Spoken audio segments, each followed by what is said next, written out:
नमस्कार, स्वागत है आपका JJN न्यूज में। मैं हूं आपके साथ किरण। उत्तराखंड में हाल ही में हुए नगर निगम चुनाव के मद्देनजर सभी सीटों पर आरक्षण तय किए जाने के बाद से राजनीति में हलचल तेज हो चुकी थी। तो वहीं सीटों पर आपत्ति दर्ज होने के बाद सरकार ने मेयर सीटों पर फिर से आरक्षण तय किया है। आपको बता दें, ओबीसी हुई हल्द्वानी नगर निगम के मेयर की सीट को अनारक्षित यानी सामान्य कर दिया गया है। तो वहीं अल्मोड़ा नगर निगम सीट महिला सामान्य से ओबीसी कर दी गई है। आरक्षण में बदलाव के बाद हल्द्वानी सामान्य हुई तो नगर निगम मेयर के लिए हलचल तेज हो गई है।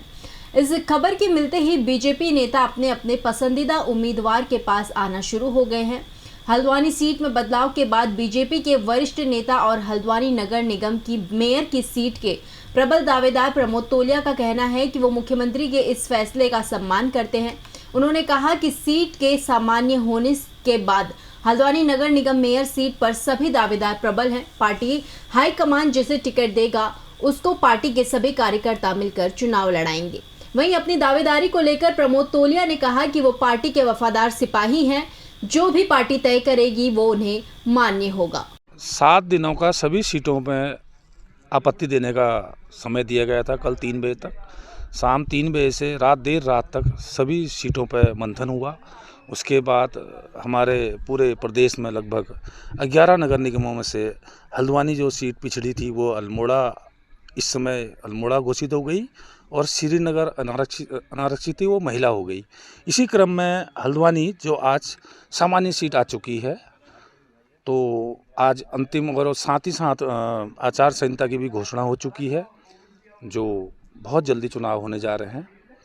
शायद जनवरी 20-25 की डेट मैंने तो पढ़ा नहीं, लगभग 23 की डेट घोषित हुई है और लगभग 27 से 30 तक नामांकन की भी डेट आई है।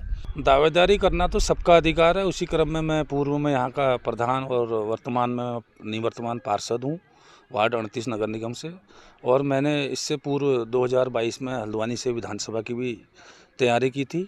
तो लेकिन दावेदारी करना सबका अधिकार है। तो उसी क्रम में मैंने भी विधायक के साथ साथ इस बार जो नगर निगम मेयर का प्रत्याशी के रूप में भारतीय जनता पार्टी से मेयर की दावेदारी की है। पार्टी जिसे भी टिकट देगी उसको हम तन मन धन से चुनाव लड़ाएंगे। सभी को समय देती है चुनाव लड़ने का, ऐसा नहीं है। अब पार्टी का डिसीजन जो होगा वो सर्वमान्य होगा। हाँ, हमारे मेयर साहब 2 बार हमारे नगर के मेयर रहे, 2 बार उन्होंने विधायक थोड़े अंतर से हारे, लेकिन 10 वर्षों में मेयर साहब द्वारा बहुत अच्छे कार्य किए गए शहर में। उन्हीं कार्यों को जो अवशेष हैं उनको आगे बढ़ाया जाएगा। अगर पार्टी हमें मौका देगी तो अवश्य हम पार्टी के उसमें खरे उतरेंगे। हाईकमान से कोई संदेश मिला है क्या? हाईकमान से संदेश कुछ नहीं होता। हमारी भारतीय जनता पार्टी में कभी भी किसी को मौका मिल जाता है कि आपने चुनाव लड़ना है या आपने फलाने को चुनाव लड़ाना है। उसमें हम एक भारतीय जनता पार्टी के कार्यकर्ता हैं। पार्टी का डिसीजन जो होगा वो सर्वमान्य। फिलहाल हमारी इस खबर में इतना ही। बाकी की तमाम खबरों के लिए आप देखते रहिए JJN न्यूज। धन्यवाद।